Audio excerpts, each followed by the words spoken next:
Hello and welcome to the Atlantic Council. My name is Joseph Lemoine. I am the Senior Director of the Freedom and Prosperity Center. Welcome to all of you here in person and those who are joining us online. Our core belief is that the best defense for freedom and prosperity comes from showcasing their undeniable benefits. That's precisely what we do here at the Freedom and Prosperity Center. Our research shows that freedom, democracy, open markets, and the rule of law are the essential ingredients for long-lasting, durable prosperity. Today, we are going to talk about elections. I don't know if you heard, there's quite a few happening this year. The health of democracy relies heavily on the integrity of elections. Credible elections form the bedrock of political legitimacy, and they're allowed to foster trust between governments and their citizens. But today, the challenges we face in ensuring free and fair elections have never been greater. Disinformation campaigns, foreign interference, and rapidly advancing technologies are being used to undermine the process. Both emerging and advanced democracies are struggling against those new threats, and those threats are harming electoral integrity. In a recent paper published by our center, Supporting Credible Election to Advance Democracy Globally in 2024 and Beyond, that you can find hard copies here, and for those online, there should be a link on the event page. In the paper, the authors present timely and critical recommendations to address these challenges. They highlight the importance of strengthening electoral frameworks through international cooperation, ensuring independent election monitoring, and investing in robust technologies that shield the process from interference. Crucially, they underscore the vital role of civil society, media, and governments in countering disinformation and misinformation and promoting transparency. The paper also makes a compelling case. It makes the case for the US and other democratic nations to lead by example and to work together to support electoral integrity around the world. In doing so, we not only promote democratic values, but we also enhance global stability, security, and at term, prosperity for all. The fate of free and fair elections is tied to our collective future. Today, with our esteemed speakers, we will discuss all of that and much more. It is my great pleasure to introduce, from left to right, Patrick Quirk, Vice President for Strategy, Innovation, and Impact at the International Republican Institute, and non-resident Senior Fellow for Freedom and Democracy with our center. He will be moderating the conversation. Gerardo de Icaza, Director of the Department of Electoral Cooperation and Observation at the Organization of American States. Catherine Elena, Vice President of Programs at the International Foundation for Electoral Systems. And Mario Mitre, Senior Advisor for Elections and Political Processes at the National Democratic Institute. You can ask questions. Please log in to askac.org on your phone or on your computer online. You can submit questions there, and those questions pop up on Patrick's iPad there, and he will be able to ask those questions for you. Thank you all for being here, for being online. Thank you, of course, to our speakers today. I look forward to the discussion, and over to you, Patrick. Thank you. Great. Thanks so much, Joseph, for the introduction, to the Center for hosting today. Really delighted to be here with representatives of the OES, as well as colleagues from IFES and NDI, which, along with IRI, are core partners of the Consortium for Elections and Political Processes Strengthening. These are the three premier international organizations dedicated to democratic development globally. Together, as the CEPS Consortium, we've worked with the U.S. Agency for International Development in more than 140 countries to build resilient, inclusive, and accountable democracies. And through this work, we've delivered results abroad that directly benefit American taxpayers at home. We work with local and regional partners like the OAS to strengthen all elements of democracy, from helping political parties to run effective campaigns and harness technology to improve governance, to countering authoritarians' efforts to undermine democracy in their own countries, but also abroad. And this includes a key focus on countering the Chinese Communist Party's campaign to undermine political freedom globally. Today, though, as Joseph mentioned, we're focused on elections and the critical assistance that international organizations and host governments provide to help ensure that these processes are free, fair, and transparent. 2024 has been dubbed by many as the year of elections, and indeed, rightfully so. A total of 99 countries are scheduled to hold electoral contests, including 8 of the world's most populous nations, comprising an astounding more than half of the global population. But 2025 and 2026 also promise to be very consequential for balloting abroad, and this year we still have several contests slated to take place. With the stakes this high, we're really fortunate to have these 3 panelists to help us unpack what we're likely to see, and as important, outline what the US and others can do to help ensure that the elections abroad reflect the will of the people.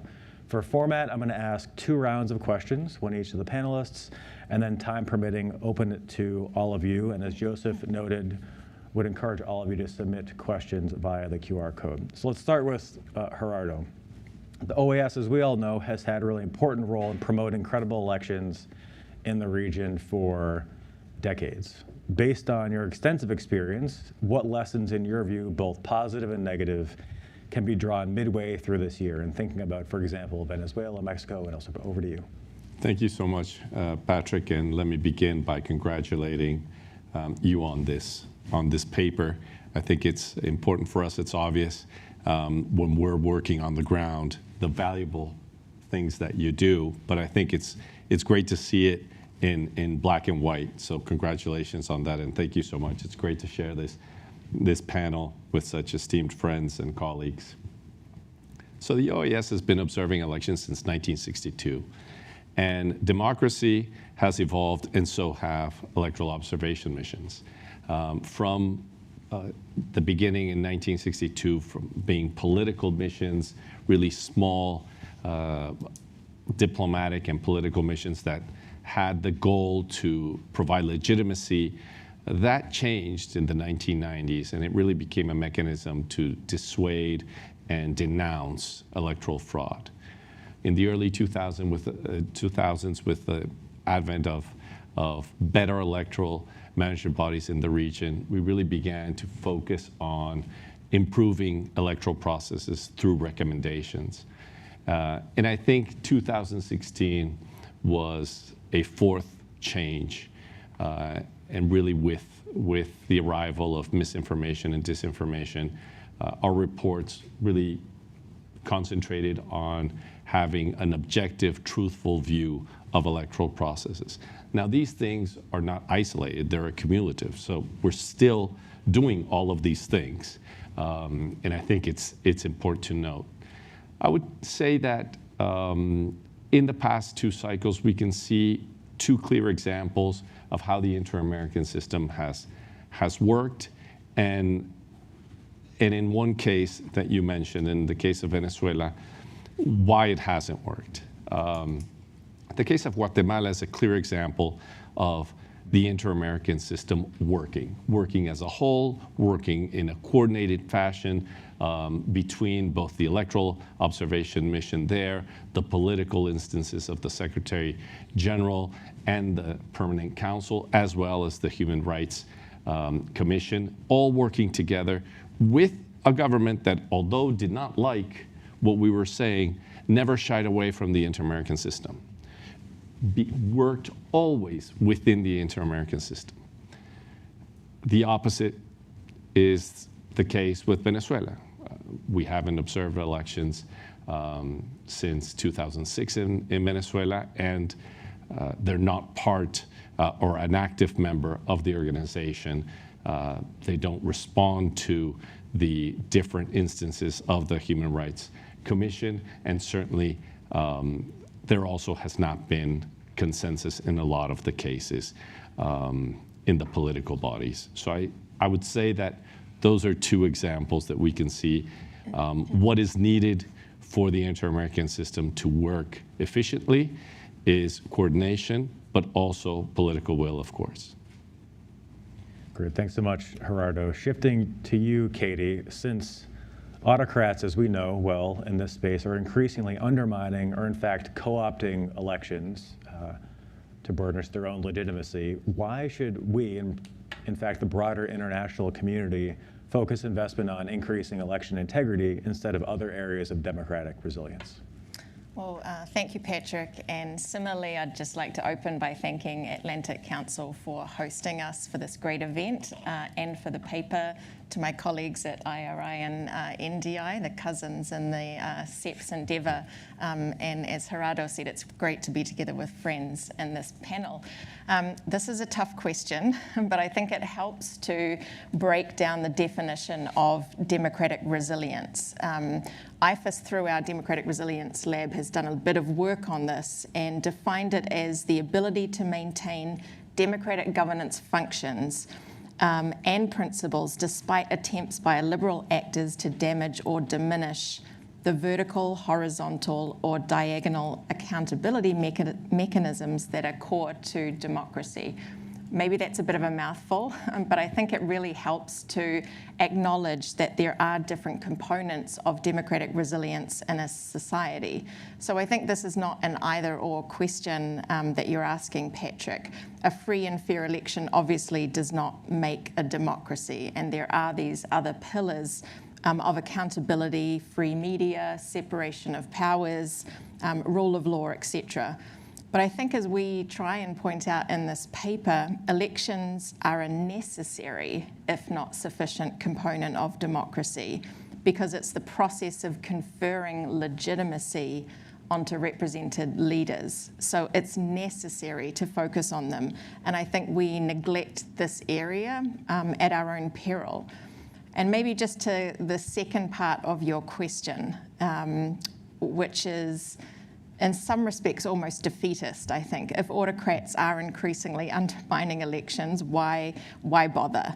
But I think they are utilising the full range of tactics against all of those different pillars I just mentioned. So it's not just elections. They are leveraging them against civil society, against media, independent institutions, etc. So I think our response can't be to neglect a core pillar of focus or accountability, but to try and understand the contours of the threats that are facing that specific threat, that particular pillar, and then tailor our assistance accordingly. So I would say the first step in doing that is understanding the nature of the threat. Are we in a backsliding environment? Are we in some kind of democratic breakdown? Or are we fully in autocratic deepening? And if we can start to distinguish that, we can change our response to address the threat. So in a state of erosion, maybe the issue is that intimidation of voters is happening, or questioning the legitimacy of election outcomes. In breakdown, it may be more serious, the deregistration of opposition parties, for example. So I think if we can tailor our assistance, we can make progress in this necessary pillar of accountability. And I would say, just because that assistance may be difficult, it may be long-term or risky, it doesn't make it less important for us to address it, but actually perhaps even more important. So shifting to you, Mario, as Katie mentioned, elections are necessary but not sufficient. In your experience, how does support to other components of democracy, for example, strengthening political parties, indeed also help support election integrity, and why is it so important? Yeah, like Katie said, it's not either or, right? What we're trying to build is an ecosystem of democracy, or the democratic fabric in the country. Like, one of the things that we have seen over the last year, Gerardo mentioned Guatemala, is how different sectors of society really activated when the government was trying to kind of try to narrow the space to kind of fight for democratic space. So you had the judiciary kind of played a role in that. Citizens played a role in that. Citizen observers played a role in that. Some political parties played a role in that. So like trying to take a long-term view of what that ecosystem of democracy, democratic actors look like, and what are, like Eddie said, what are the pillars that we want to build on to make sure that to stem the flow of the democratic backsliding and eventually start kind of expanding again. And that makes sense to work with political parties to make sure that they are responsive to citizens' needs, right? It's not just kind of winning for the sake of winning or for the loot that they're going to get at the end, but what is there for people, making sure that there's support for election management bodies so that they have the tools to be efficient and effective on election day. Judiciary that basically responds and protects the rule of law rather than being co-opted by the powers that be. You have independent media, you have the whole information ecosystem as well that you want to make sure that it's protected. And this is an approach that we as CEPs have seen that is important going into a country and saying what are the democratic deficits, but also what are the democratic champions, right? Like I think that there's, even in the case of Venezuela, that there's people who want to make the country more democratic. There's even like there's parliaments where like even though it's co-opted by the ruling party, like there's still elements of reform and democratic kind of expansion there. So like how do we identify those people and those champions to start kind of building that network of Democrats in the country to protect and expand democracy eventually. One thing that is important is this, just as election day and long-term development is that they're complementary, kind of in the international community and kind of locally led development are also complementary, right? So like making sure that it's not just kind of looking at the international component, but like really focusing on building the country and letting people decide the future of their countries. Coming back to Gerardo, one key argument we make in the paper is that free and fair elections abroad, and therefore foreign assistance to support that aim, has tangible benefits to American taxpayers. So Gerardo, what role, though, does the international community and indeed national governments have in promoting credible elections kind of with that assistance? And are there any areas where international organizations, foreign assistance providers could do more, especially given emerging challenges? Well, that's a great question, Patrick. For sure, we could do more. And I think this is one of the great things about the paper that has been presented. There's a whole list of things that can be done. One of the things that we're seeing that concerns me is we're seeing a lot of attacks on electoral management bodies in the region. And a lot of these attacks have to do with a narrative of fraud. We see these narratives of fraud even in elections where the loser loses by 10, 20 points, and there's still a narrative of fraud. But this narrative of fraud has consequences that sometimes we don't realize. One of these consequences, for instance, is they attack the electoral system, they attack the electoral management body, and they weaken the institution, not only politically, but also many times in its budget, for instance. And so there's a narrative of fraud of, let's say, for instance, the electoral management body or the results system is going to be hacked. And then there's an attack on the budget, which then makes it very difficult for the electoral management body to be secure against hacking. And it becomes kind of a self-fulfilling prophecy of this narrative of fraud leads to either mistakes or simply errors within the organization of an electoral process that has so many components. Logistically, it's so difficult to organize an election.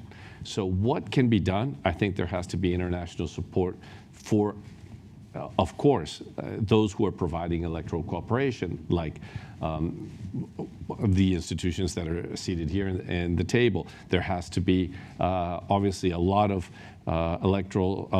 financial support for electoral observation, both national and international. But there also has to be technical support to the electoral management bodies in things that perhaps we weren't, accustomed to, like communication strategies, like more and more electoral management bodies are doing more things that go beyond the scope of elections, and that also hinders them in their performance on election day. So I think there's a lot that can be done. Of course there is, but I think it boils down to political support and financial contributions.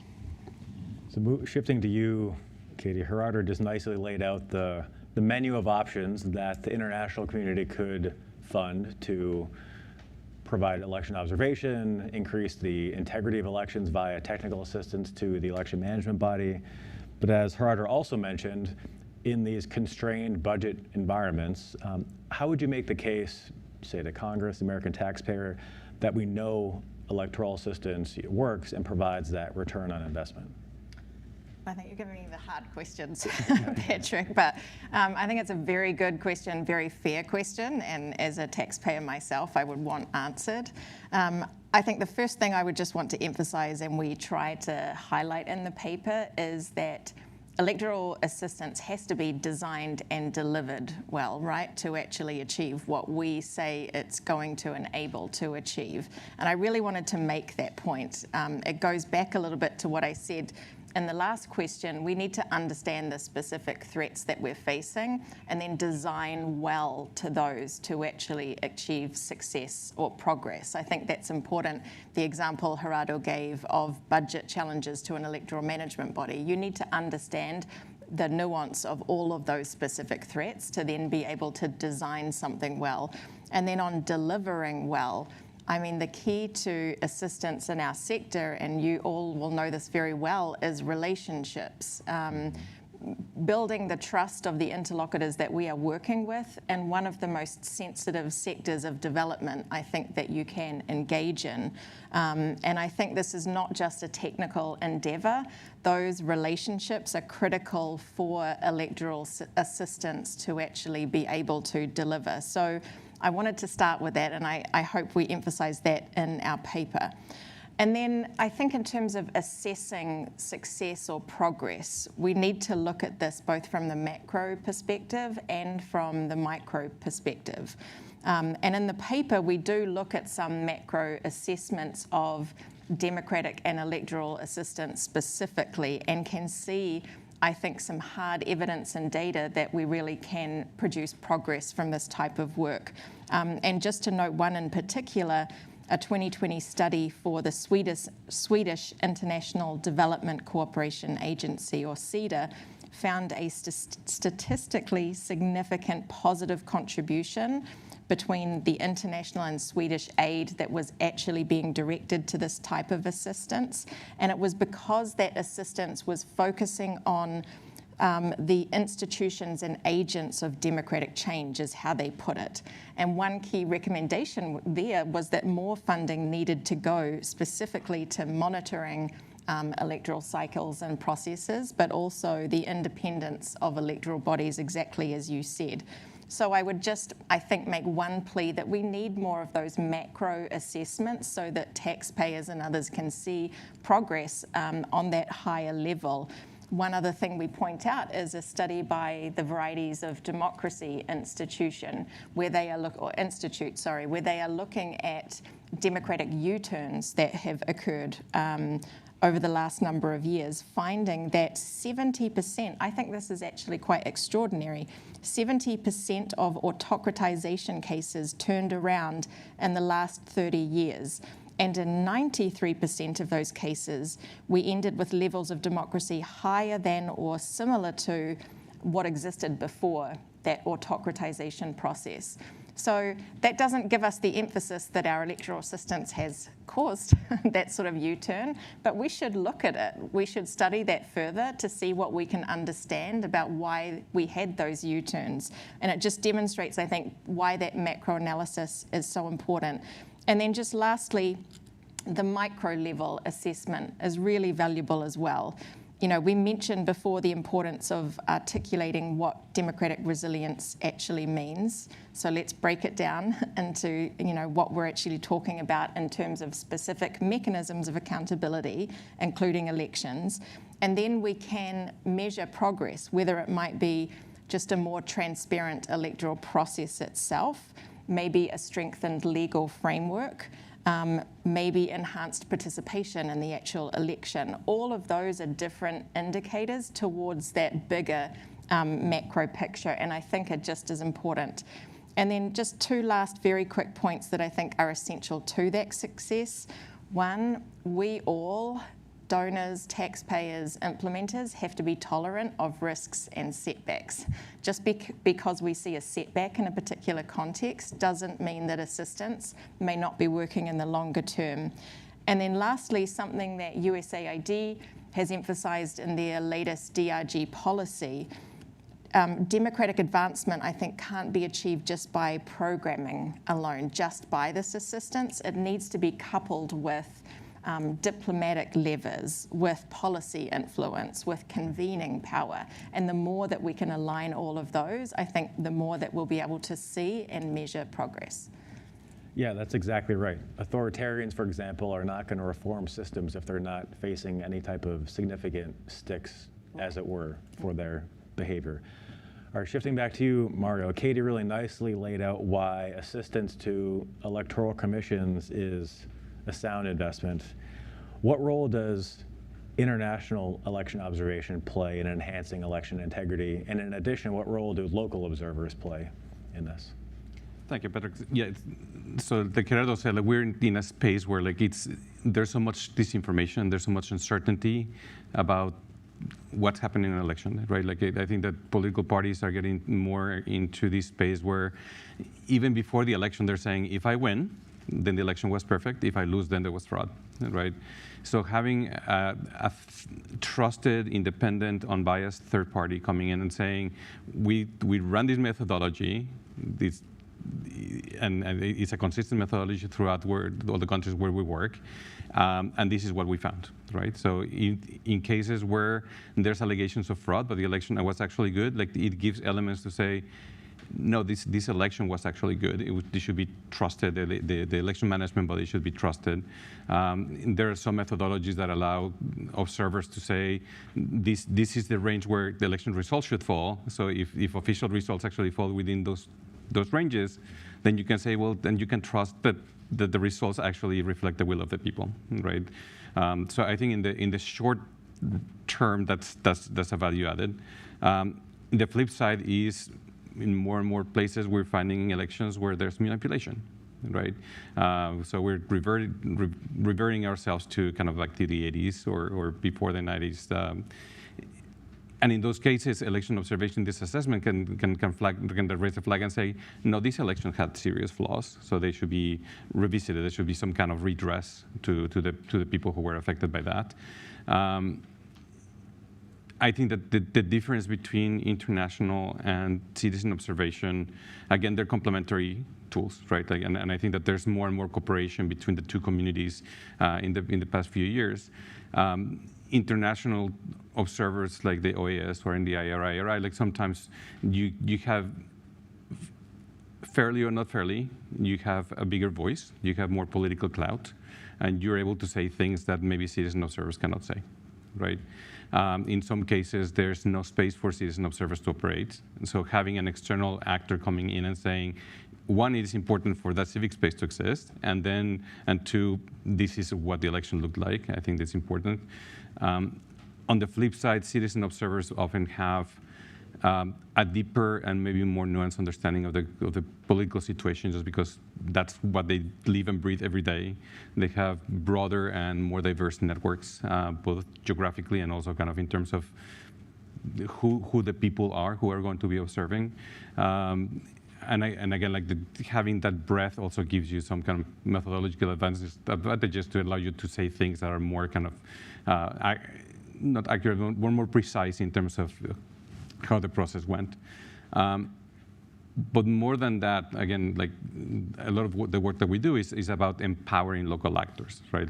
So just making sure that citizen observers have the space allows you to empower citizens to participate in the election, not only as voters, but really have an active engagement in the process. It allows you to have a civil society that is more active afterwards and kind of that has that space to hold elected officials accountable down the road. So it's kind of, again, it's a good opportunity to kind of bring a lot of people together and empower them, but at the same time plant the seeds for broader democratic engagement down the line. Yeah, thanks for that, Marius. We're really seeing the complementarity between the assistance to electoral commissions and that observation, the independent oversight. Final question for me to each of you before we go to the audience. So please do online here in the room, submit your questions. The paper does talk a lot about the importance of assistance, the return on investment, but we also preview all those contests that are in 2024 and beyond. So to each of you, I'd like to ask, looking ahead all the way through 2026, which elections kind of worry you the most? Which keep you up at night vis-a-vis kind of the health of democracy globally? And on the flip side, which offer some promise for advancing political freedom? So let's start with you, Gerardo. Well, thanks, Patrick. I hope you forgive me for my diplomatic answer, but of course, I'll be more general. Every election concerns us because there are no longer any easy elections.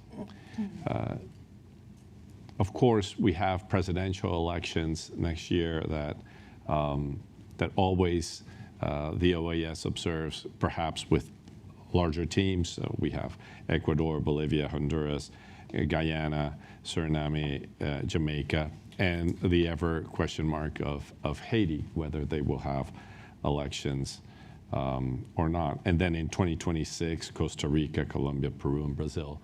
But more than that, I would say it's important to talk about what issues are, and I would say pretty common now in all of these elections and that concern us. One is that elections are getting more violent.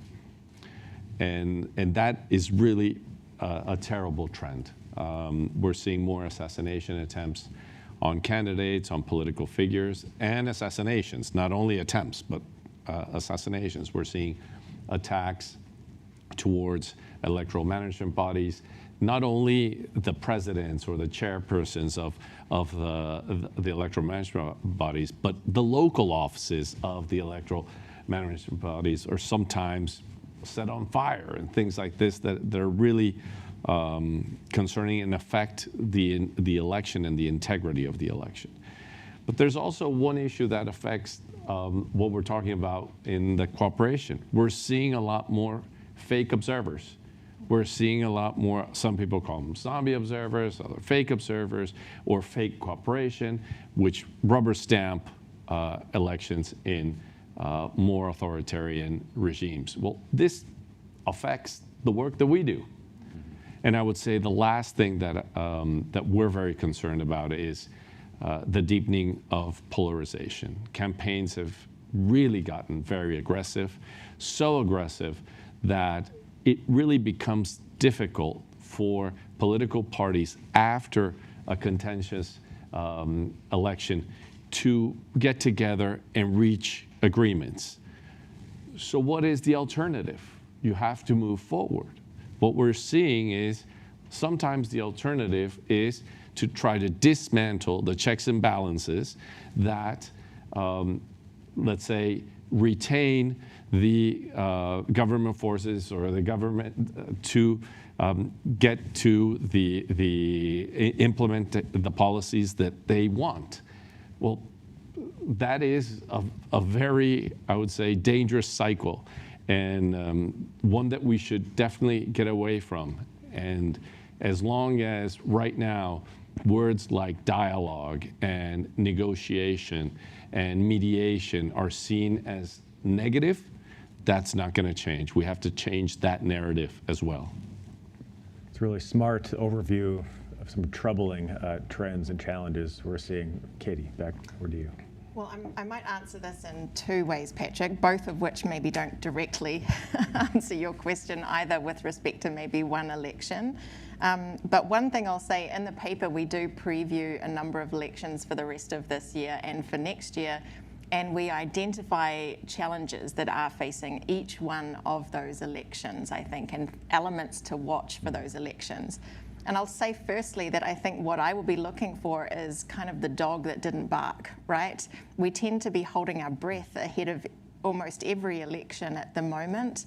And when we have an election that almost is less news than we expect it to be, there's something really great about that. And what's interesting for me in that, I guess I have an example.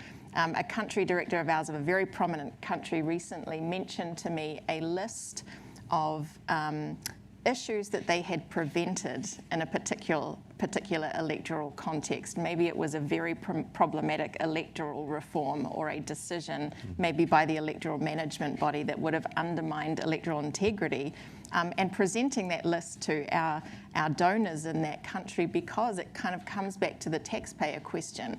It's not just what advancement, what are we preventing in some of these elections? So in a way, I will be looking ahead to all of those, to be watching those ones that kind of go forward almost not without a hitch. I think no election does, but in a way that maybe doesn't surprise us, which perhaps is a good thing.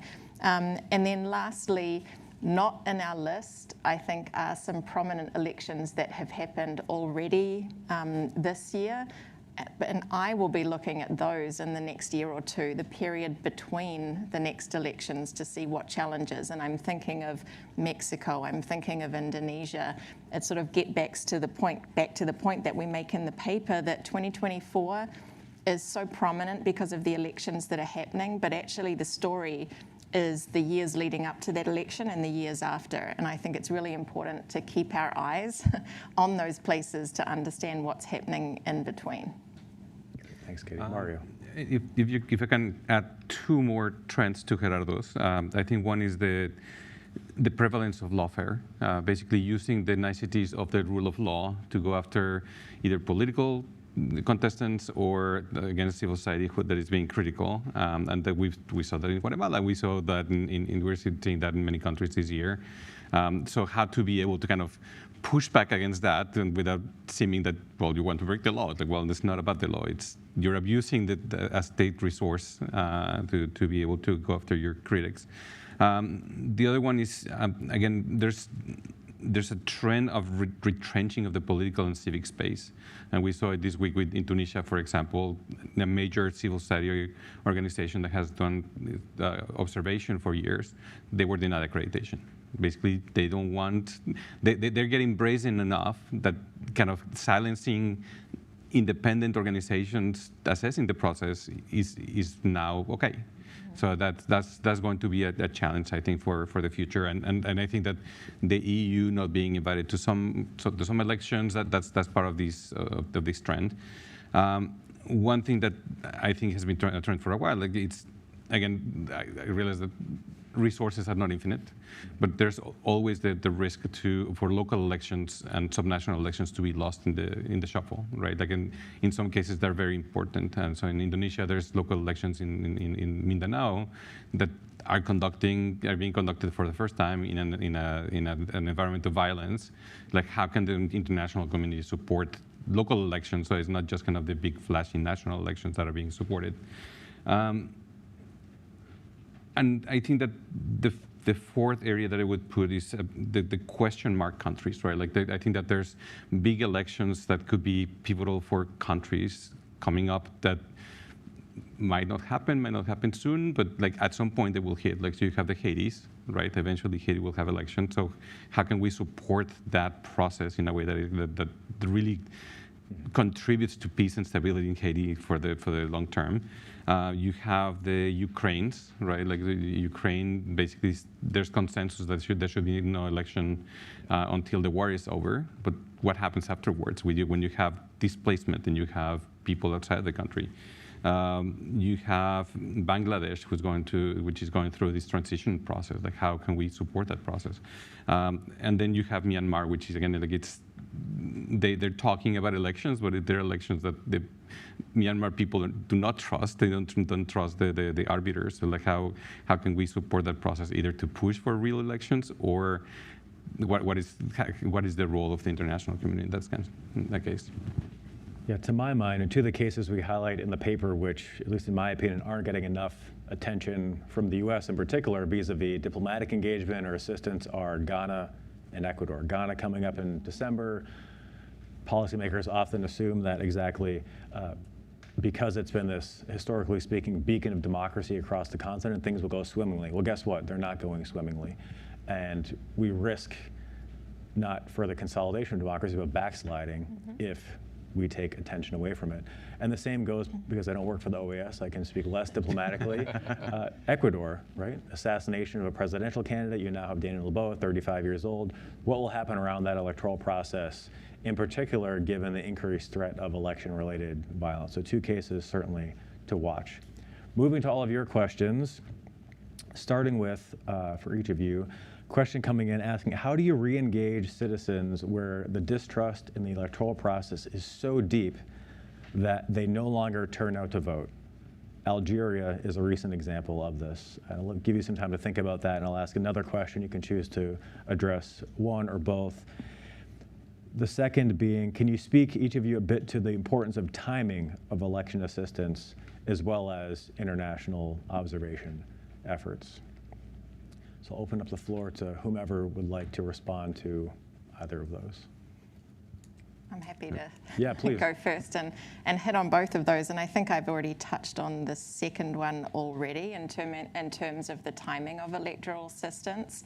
I mean, observation, I think, once upon a time did tend to focus especially in on election day, and has changed significantly as the years have gone on, because I think we recognize that the challenges often take place well before election day. And so when it comes to electoral assistance, the same is true. There are certain significant threats and challenges to elections that you simply cannot address or fix if you are sort of parachuting in before election day. And again, it also comes down to the comment around relationships. I think you might be able to come in with a technical solution, but unless you've taken the time to build relationships within these different institutions, it can be very challenging to get change. So I think long-term assistance is critical. And then in terms of how do you get people to re-engage, it was interesting. I was listening to a talk the other day about the effectiveness of digital literacy and sort of training people around how to identify true versus false information. And it struck me that they said that, we've had such success that people are actually doubting all information, which is a problem in itself. And people it's hard to get true information through. And what do we do about that? And I think we've found, and there's some evidence obviously for this, that trusted interlocutors are one of the key ways. And what's interesting in the electoral space, it may not be the traditional stakeholders or actors that you think it may be.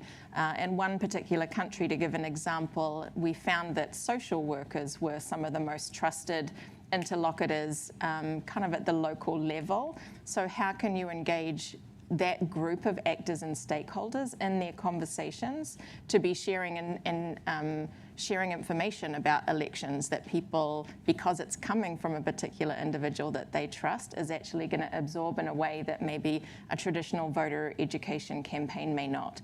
And then lastly, I think just want to emphasize the value of civic education. I think all 3 of our institutes recognize how important this is, both formal and informal, to be starting kind of at the ground level and building that democratic culture among the populace to try and get at that trust and disillusionment issue. And again, that comes back to the timing of assistance. That's a long-term endeavor for sure. I think I'll start with the timing of electoral assistance. I think it depends what you're assisting on or what you're cooperating on.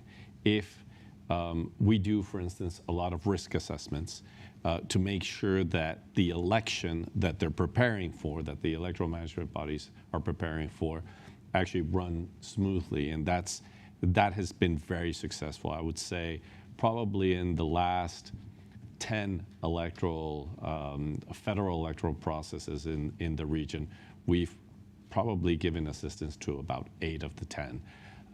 And so that's, and that's one thing.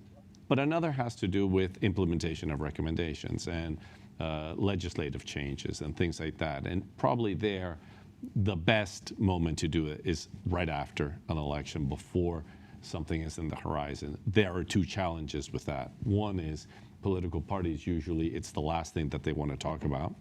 And 2, donors, it's probably the last thing that they're worried about. They want to get to the next electoral cycle. And then on how to re-engage voters, I'm going to say 2 things that are very practical. One is you have to make voting easier. But you have to make registration for voting easier, and voting on election day. If somebody is saying, well, I have to get on 3 buses or wait in line for 3 hours to vote under the sun, well, they might not want to do that. So the service of voting, which is a service to the citizens, has to be better. That's one. The second, and this is maybe a little bit controversial sometimes, especially with the discussion in the region of voluntary voting or voting that is mandated. But incentives do help. So if somebody that votes has a day off from their bosses, which is in some cultures would be crazy to think that they will have a day off for voting, but things like this actually help. So see what incentives. There were a couple of elections this year. You mentioned one of them, Mexico, which a lot of businesses actually gave discounts for people who would show that with the indelible ink that they had voted. Free sandwiches or a discount on a meal or a movie ticket or whatever. These things actually do help. So I would say that, I'm sorry, it's not as romantic. My response is, we need to have better citizens and they need to be more responsible about our democracy. But these are practical things that do work. Yeah, that's what we're looking for, practical solutions that are effective. Yeah, and I think I would agree. Like, I think one thing that I would flag is the flip side of not providing assistance on time is that it provides perverse incentives for observers to do the wrong thing, right? I think that, like Gerardo said, that the observation methodologies, both at the international level and the citizen level, they have evolved to become more rigorous, right? Like we want to be really unbiased and we want to be rigorous and really provide a good assessment of what's going on. Mm-hmm. Getting funding last minute doesn't really help to do that, right? Like sometimes what it seems that the donors want is, okay, well, grab 3 high-level people, send them to the country, go to 3 polling stations, and then kind of release a statement that is already cooked, right? And Gerardo said, like, this is something that the community really has been stepping away from because we want to really contribute to democracy, and we want to differentiate ourselves from these fake or zombie observers, right? Like, so maintaining that credibility requires good planning, requires being able to observe the pre-election process, election day, post-election. If you're talking about citizen observers, it takes a while to build a good, solid network that is well-trained and can deploy on election day. So all of that takes money, but it also takes money that is available well in advance.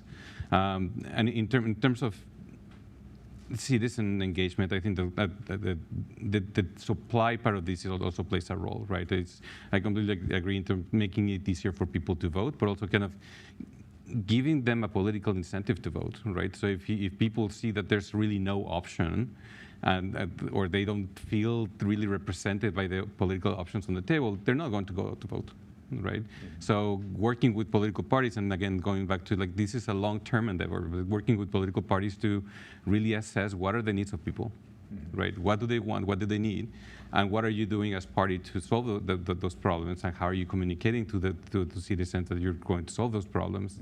so that they're attractive and people are actually engaged and interested to go out and vote. So probably last question from the audience, but continuing on the track of threats and hopefully practical solutions, we have a query.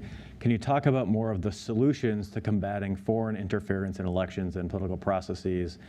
Is the US and are others investing abroad in those, and which ones work? So as you think about the solutions, I'll just take this if I may. Is the US investing enough in this? The answer is flatly no.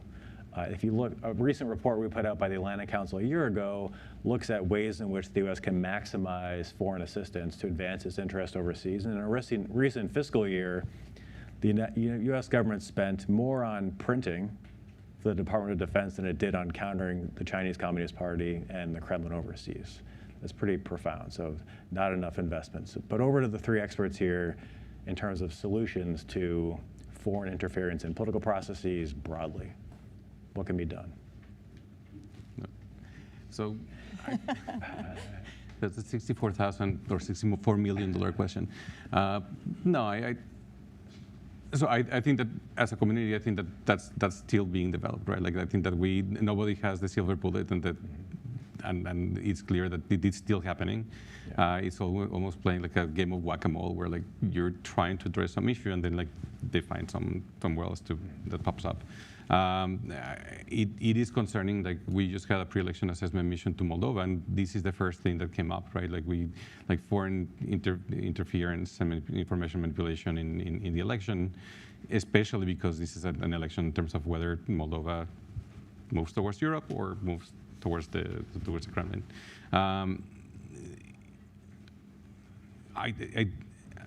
Again, I don't think that there's a silver bullet, but like I think that, again, building that ecosystem and that like who are the people who have the tools to do that, right? Like of course, like there's the NSAs of the world that have tools to do that, but how do you kind of equip civil society? How do you equip election management bodies? How do you equip even security services in the countries where we work to be able to kind of detect and kind of stop those attacks?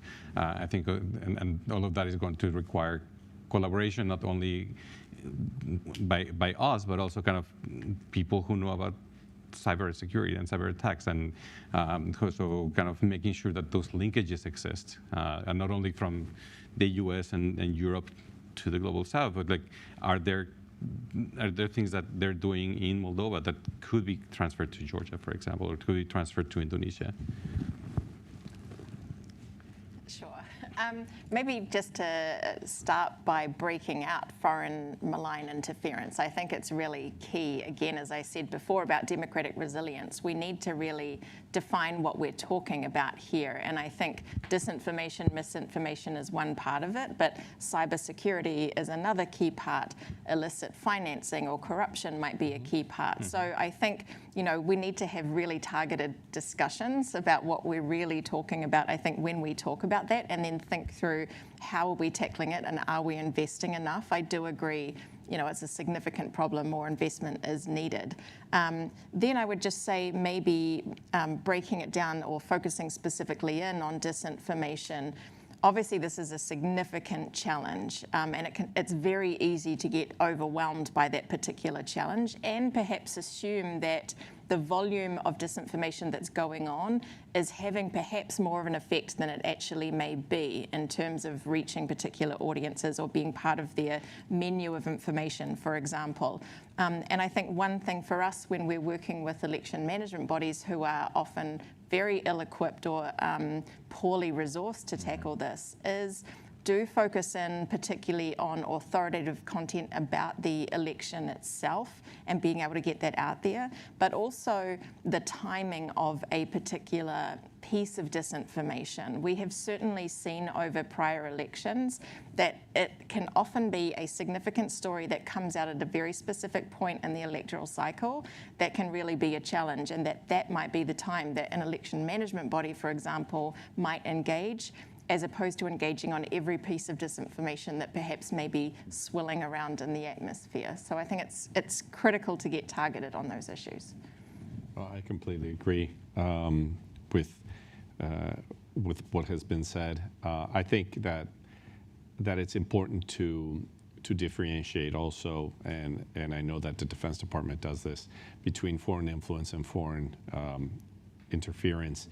And one of the things that we're seeing more and more is foreign influence. And so we're seeing things that we didn't see in the last 10 years, like different presidents of the region having an opinion on Twitter on an electoral process of another country. This used to be something that was very seldom the case in Latin America, at least. And on foreign interference, I completely agree. The three main issues I'm not copying you, I promise, Kate, but that I was gonna mention were exactly money. Where is the money coming from? Sometimes you have, and this is a huge challenge, because sometimes you have influencers who are outside of the country, on TikTok, on Instagram, or whatever, and they're getting paid in another country from money from a third country. So it's really hard to control that. But then you have the cybersecurity aspect of it. And I think I completely agree that electoral management bodies are kind of lost, but there's also the case that sometimes it's not up to them alone. Sometimes cybersecurity is more of a national thing, and they have to work with the Defense Department or with some sort of IT agency within the government. So it makes them have to cooperate also in a national scale and look at elections as a project of the state, not only of one or two institutions. We'll have to leave it there. Thanks again so much to Gerardo, Katie, and Mario for really invigorating discussion on behalf of the Atlantic Council's Freedom and Prosperity Center. Thanks so much to all of you here in the room and online. And as you're tracking elections to come this year, 2025, 2026, highly recommend you check out our report that was released this week. Thanks again and take care.